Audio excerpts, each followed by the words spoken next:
Nesse vídeo eu vou te contar todos os cenários para uma classificação do Internacional para as oitavas de final da Copa Libertadores, sem citar números, contas, e sim o que precisa acontecer para cada cenário de classificação do Internacional ser atingido nessas últimas duas rodadas de Copa Libertadores da América.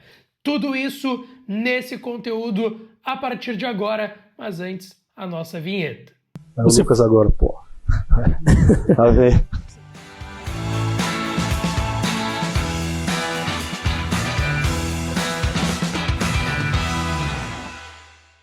Fala, minha rapaziada, sejam bem-vindos a mais um vídeo aqui no canal. Antes, não te esquece, deixa o teu like, te inscreve, ativa o sininho das notificações, dá essa força se inscrevendo, deixando o like, ativando o sininho, cara, porque esse é um vídeo que foi muito bem produzido, modéstia à parte. Fiz várias telas que vocês vão poder printar ao longo desse conteúdo para mandar para os amigos, para a família, no grupo de colorados e coloradas, para vocês entenderem o que precisa acontecer para o Inter se classificar para as oitavas de final da Copa Libertadores da América. Um trabalho que passou não só pelas minhas mãos, mas também do gênio, do craque dos números, um dos melhores plantões da história do Rio Grande do Sul, plantões esportivos da história do Rio Grande do Sul, Paulo Pires, que me deu uma enorme ajuda também para trazer esse conteúdo aqui para vocês, tá certo? Claro que com o apoio de KTO, kto.bet.br, confie e acredite nas probabilidades, vai lá na KTO para brincar, para se divertir. A melhor casa de apostas esportivas do Brasil é a minha e pode ser a sua também, tá certo, gente? O link tá na descrição e no primeiro comentário fixado. Esse link te direciona para fazer o registro na KTO. Vai pelo meu link para te registrar, que tu me ajuda bastante, tá? Vamos lá, rapaziada. Eu quero começar citando para vocês a situação do grupo do Inter atualmente, tá? Amanhã, quarta-feira, tem Atlético Nacional e Bahia lá em Medellín, na Colômbia, onde o Inter perdeu por 3-1 no último meio de semana, na última quinta-feira. E na quinta, 7 da noite, lá em Montevidéu, onde já estaremos a partir desta terça-feira, tem Nacional de Montevidéu e Inter. O grupo. O Bahia é líder, 7 pontos. O Atlético Nacional, segundo, 6 pontos. Estariam se classificando os dois. O Inter é terceiro com 5 pontos. Estaria indo para os playoffs da Copa Sul-Americana, que já disputou no ano passado, quando estava na Sul-Americana e não conseguiu se classificar em primeiro do seu grupo. E o Lanterna é o Nacional, que reviveu com o empate contra o Inter e a vitória contra o Bahia na última rodada, quarto colocado com 4 pontos, tá? Vamos lá, rapaziada, para o Inter ser, no mínimo, segundo colocado do seu grupo, tá? O Inter, caso vença os dois jogos que tem pela frente, Nacional em Montevidéu e Bahia em casa no dia 28, o Atlético Nacional também precisa vencer os seus dois jogos, quarta contra o Bahia e depois visitando o Nacional em Montevidéu. Se isso acontecer, o Inter será o segundo colocado. Caso o Inter não vença os dois jogos, caso o Internacional vença o Nacional na quinta e empate com o Bahia em casa, o que precisa acontecer para o Inter ser segundo colocado do grupo? O Atlético Nacional vencer também os seus dois jogos, tá? Caso não aconteça isso, o Inter empate com o Nacional em Montevidéu e vença o Bahia em casa, fazendo 4 pontos. 3 coisas podem acontecer que colocariam o Inter na segunda posição do grupo. O Atlético Nacional vencer os dois jogos, o Atlético Nacional vencer o Bahia e o Nacional de Montevidéu empatar ou vencer esse Atlético Nacional na última rodada, ou uma terceira opção, que seria o Bahia vencer o Atlético da Colômbia, o Atlético Nacional fora de casa, e o Nacional empatar ou vencer o Atlético Nacional em casa na última rodada no Gran Parque Central em Montevidéu. Caso o Inter vença o Nacional fora de casa, um baita resultado, mas perca para o Bahia em casa.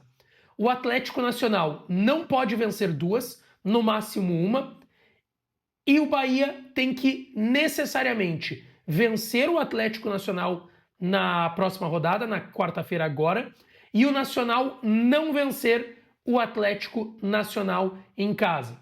Pode empatar, pode perder, mas não pode vencer. São os dois cenários. E o último cenário, em caso de derrota do Inter para o Nacional quinta-feira, criaria uma instabilidade enorme, criaria uma panela de pressão para o Roger, mas se o Inter perder para o Nacional, mas vencer o Bahia na última rodada, o que precisa acontecer para o Inter ser pelo menos segundo, pelo menos classificar? O Atlético Nacional não pode vencer nenhum dos seus 2 jogos, mas tem que empatar com o Nacional. Ou seja, não pode vencer o Bahia, tem que empatar ou perder, mas tem que pelo menos empatar com o Nacional em Montevidéu. Ou então, empates nos 2 jogos, que não são do Inter. Empates em Atlético e Bahia e Nacional e Atlético Medellín da Colômbia. Esses são os cenários para o Inter ser segundo colocado do seu grupo, o grupo F, grupo da morte, na Copa Libertadores. Lucas, eu quero ser líder, eu quero ser do pote 1, porque lembrando, o pote 1 vai ser sorteado, todos os times que ficaram em primeiros lugares nos seus grupos vão ficar no pote 1 e vão enfrentar a partir das oitavas todos que foram segundos colocados nos seus grupos, ou seja, o pote 2. Eu quero ser líder. O que precisa acontecer para isso? Vou te explicar. O Inter precisaria vencer os seus 2 jogos, mas o Atlético Nacional não poderia vencer os seus 2 jogos. No máximo 1, seja contra a Bahia ou Nacional. Então o Inter tem que ganhar 2 e o Atlético Nacional só pode ganhar 1, mas não pode ganhar 2. Aconteça o que acontecer, não pode ganhar 2. Se o Inter não acontecer esse cenário de vencer o Nacional e perder para o Bahia, o que tem que rolar? Vamos lá, o Inter empata com o Nacional fora de casa e ganha do Bahia em casa, que é um cenário até bem plausível de se acontecer. Teria que ou ter empates em Atlético e Bahia e Nacional e Atlético Nacional, ou um empate entre Atlético Nacional e Bahia e vitória do Nacional contra o Atlético Nacional, ou a vitória do Atlético Nacional contra o Bahia e uma vitória do Nacional de Montevidéu contra o Atlético Nacional jogando em casa na última rodada. E a última opção, que é o Inter vencer o Nacional e empatar com o Bahia, para o Inter ser líder vencendo o Nacional e empatando com o Bahia, teria que o Atlético Nacional empatar os 2 jogos, fazer 2 pontinhos, ou o Atlético Nacional empatar só com o Bahia, mas perder para o Nacional em Montevidéu. Esses os cenários para o Inter ser líder do seu grupo e também assegurar a classificação para as oitavas de final da Copa Libertadores. Como eu disse para vocês, tá, rapaziada? Eu não falaria em números, projeções em números, nada que pudesse envolver saldo de gols. Tudo que envolvesse pontuação e os cenários que podem acontecer com o Inter. O que teria que acontecer nos outros jogos caso esses cenários acontecessem com o Inter? Então aí nas telas e no que eu expliquei para vocês com a ajuda do mestre Paulo Pires. Tá certo, minha rapaziada? Tem vídeo à noite, direto de Montevidéu, palco da decisão entre Nacional e Inter na quinta-feira. Nesse momento eu já estou em Montevidéu e também trazendo muito conteúdo para vocês à noite. Deixa o teu like, te inscreve, ativa o sininho das notificações para não perder nada, que eu volto aqui no canal. Beijão, um abraço e até a próxima!